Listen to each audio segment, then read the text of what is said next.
in the resurrection, two different accounts give two different times, which are irreconcilable. And if you were making up authors, you wouldn't pick those guys. You certainly wouldn't pick Luke, and you certainly wouldn't pick Mark, because they're not eyewitnesses. You would probably pick Peter, wouldn't you? And you would probably pick Thomas, or you would pick someone that had a name who is an apostle. Those people weren't picked because they didn't write the books. Later in the 2nd century, there were forgeries called the Gospel of Peter, the Gospel of Thomas, the Gospel of Judas, the Gospel of Mary Magdalene. Why were those names on those 100 years after the events? Because the people that wrote those forgeries knew those names carried authority. So they put those names on the book to try and get the Christians to say, oh, this must have been written by Peter, when Peter had been dead for 100 years. There was no way it could have been Peter. Is the New Testament completely true or entirely false? Join this heated debate. Discover surprising evidence that challenges our assumptions about the Bible. In this intriguing conversation, Frank Turek engages with an atheist college student on the reliability of the New Testament. The discussion delves into questions about the authenticity of biblical texts, early dating, and the credibility of sources. Is the New Testament an all-or-nothing proposition? Find out. Not only will we explore the New Testament's reliability, but we'll also dive into unexpected twists that challenge conventional wisdom. I just wanted to, thank you for giving this talk. I mean, actually, Eric was the one that, gave me this card, so I just wrote, a few notes on this. Yes, sir. What's your name? Thomas. Thomas, go ahead. Yeah. So, I had a few comments on your thing. So, I guess your first, jump from, God to Jesus was embarrassing moments throughout it. And the two examples you used, I know you said, you had, more of them, but with, Satan and women. So, I think you're drawing, on the premise that, either the New Testament has to be all entirely true or all entirely false. I think some things could happen that, are considered true and some are false. I mean, in the resurrection, two different accounts give two different times, which are irreconcilable. One said he wrote... Okay, hold on, Thomas. I really kind of need a question. Okay, yeah. What's the question you're getting to? Okay. For Satan... when Jesus calls Peter Satan, the first gospel was written in 74. And so, whoa. Yeah. Okay, sorry. Sorry, this is a little long. Couldn't for the embarrassing things, they were just written in? If let's say Peter, I think he was martyred before most of these were I think before even the first gospel was written. Okay, hold on, Thomas. Hold on. Okay. Anything's possible. You're right. Anything's possible. The question is what's reasonable. Okay? Yeah. First of all, I'm of the opinion, and many scholars are of the opinion, that almost all of the books of the New Testament are written prior to 70 AD. And there's a number of reasons for that. One of the biggest reasons is that one of the biggest events in Jewish history occurred in 70 AD, the destruction of the temple. Jesus predicts it, but nobody says, look, Jesus was right. Not only that, they write as if the temple is still standing when they're writing. Even John does, who is thought to be written after about 90 AD. But he writes as if the Pool of Bethesda is still in existence when he's writing. Wasn't that the only one that predicted the temple? What's that? Wasn't John the only one that predicted the temple? No, I'm talking about the Pool of Bethesda now. No, it wasn't. It's in Matthew, the Olivet Discourse. In fact, there's an Olivet Discourse in Luke as well, and even one in Mark. These are called the Synoptic Gospels, okay? Mark is probably the first gospel. And I could go through the dating right now, but we know Acts is written by 62 for a number of reasons. If Acts is written by 62, Luke is prior to Acts because Luke wrote both of those. And so Luke is prior then to Acts, and it appears that Paul is actually quoting from Luke in 1 Corinthians. And 1 Corinthians we know was written in about 55 AD, so Luke is probably 53 AD. And Mark is thought to be even prior to Luke. So we're talking very early. But even if they are written later than that, the issue isn't when the books were written.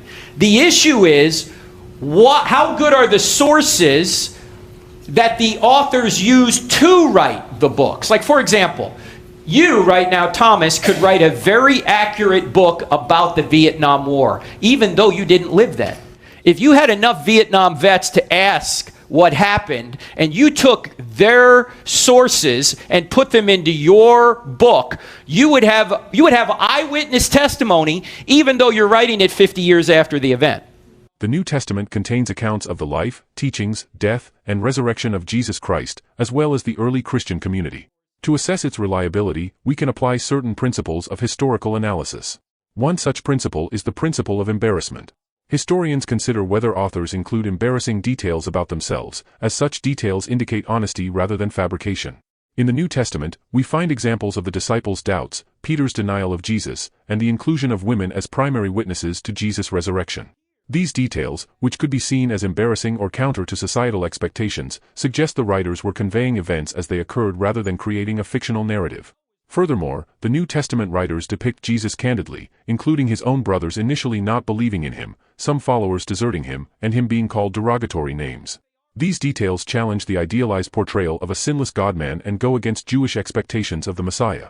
If the writers were fabricating a story, they would be unlikely to include such aspects that could potentially discredit their claims. In addition to these historical considerations, the New Testament enjoys a wealth of manuscript evidence. Comparing the numerous manuscripts available reveals an astonishing level of accuracy, with minor variations in spelling or copyist errors. The early composition of the New Testament writings also prevents the development of legends or myths overtaking the actual historical events. While it is important to acknowledge that no ancient document can be proven with absolute certainty, the New Testament stands as a historically reliable collection of writings that have been carefully preserved and transmitted over time. Therefore, when examining the reliability of the New Testament, we find that it meets the criteria of candidly portraying both the authors and Jesus, as well as being supported by robust manuscript evidence. This does not mean that every detail in the New Testament is necessarily true, but it provides a strong foundation for considering its historical reliability. In conclusion, the New Testament presents a compelling case for its authenticity and trustworthiness through the principle of embarrassment, its honest portrayal of Jesus and the authors, and the abundance of manuscript evidence.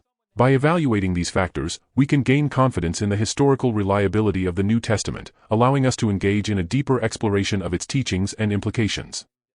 Okay, well, I think that I think we consider at least two of the gospel authors anonymous, so we wouldn't even know, like, what sources that they necessarily The best have. evidence we have from Papias, who's an early church father, and others, is that Matthew, Mark, Luke, and John wrote Matthew, Mark, Luke, and John. And if you were making up authors, you wouldn't pick those guys. You certainly wouldn't pick Luke, and you certainly wouldn't pick Mark, because they're not eyewitnesses. You would probably pick Peter, wouldn't you?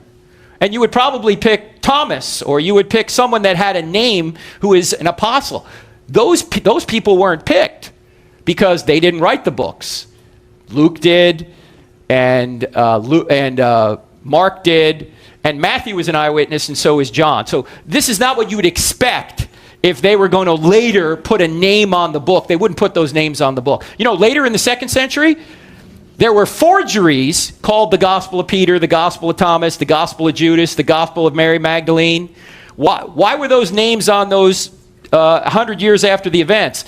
Because the people that wrote those forgeries knew those names carried authority. So they put those names on the book to try and get the Christians to say, oh, this must have been written by Peter, when Peter had been dead for 100 years. There was no way it could have been Peter. So I think for that, I think back then people used to attribute works to different people. In the Republic, I think, the author, he just kind of brings in, I think it was Plato or something like that. So where they'll if it's someone reputable or something, they can just say it, and that was more of a common practice. So I think that's what could have happened to the other. Anything's possible. The question is, what's reasonable? What is the best evidence that we have? That's the question. Now, if Christianity were true, would you become a Christian? I mean, yes. If atheism was true, would you become an atheist? Sure. The problem is, if atheism is true, there's no way of knowing it's true. Because if we're just molecular machines, I can't trust anything, I think. Well, I'd say even for that case, there could be an evil God that just tricks you into thinking that there's Christianity. You can't prove anything with 100% certainty. I mean, there are a few things that you can basically get to 100%. Mm-hmm. But, if let's say, you're just a brain in a vat being messed with, you can't necessarily disprove. You're absolutely right. We can't disprove we're in the Matrix right now. Yeah. Because we'd have to get outside the Matrix to know that. But you know why we're not in the Matrix? Because it's stupid. Okay. But Thomas, Yeah. if I gave you a book, would you read it? Sure. I mean, Is that- is there a deadline? No. Like, I don't know. It's during midterms right now, so like, no promises. Hey, doubting Thomas. Hey, Thomas, how about if we say over the Christmas break? Yeah, I could definitely get it by then. All right. So. Would you give Tom? Hey, save a book for Thomas over there, would you?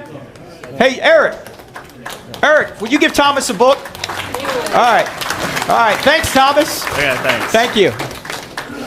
Firstly, let's consider the Apocrypha, a set of 14 books that were not included in the Hebrew Bible canon. These books were written during the Hellenistic period when Jews were influenced by Greek culture and language. While some Jews considered texts written in Greek less authentic than those in Hebrew, the New Testament authors were familiar with the Septuagint, the Greek translation of the Hebrew Bible, which included some apocryphal books. While the New Testament authors do not directly quote from the Apocrypha, they use similar imagery and expressions, indicating a level of familiarity and influence. Now, turning to the specific forgeries you mentioned, such as the Gospel of Peter, the Gospel of Mary, and the Gospel of Judas, it is important to note that these texts were not accepted into the New Testament canon due to various reasons, including theological differences and questions of authenticity. Early Christians carefully evaluated the content and authorship of writings to determine which ones were considered authoritative and aligned with the teachings of Jesus and the apostles. The Gospel of Peter, for example, describes events surrounding Jesus' crucifixion and resurrection but was not included in the canon due to theological reasons. The Gospel of Mary features Mary Magdalene and contains dialogues attributed to her but was considered non-canonical. The Gospel of Judas portrays Judas Iscariot in a different light, suggesting he acted according to Jesus' instructions, but it was also excluded from the canon. The canonization process of the New Testament was a complex and deliberative one. Early Christians engaged in debates, discussions, and theological considerations to determine the authenticity and authority of various writings. Factors such as apostolic authorship, consistency with existing teachings, and widespread acceptance played a role in the decision-making process. Some texts were seen as valuable for spiritual edification but not authoritative for doctrine. Understanding the historical context is crucial when examining the canonization process and why certain texts were included or excluded.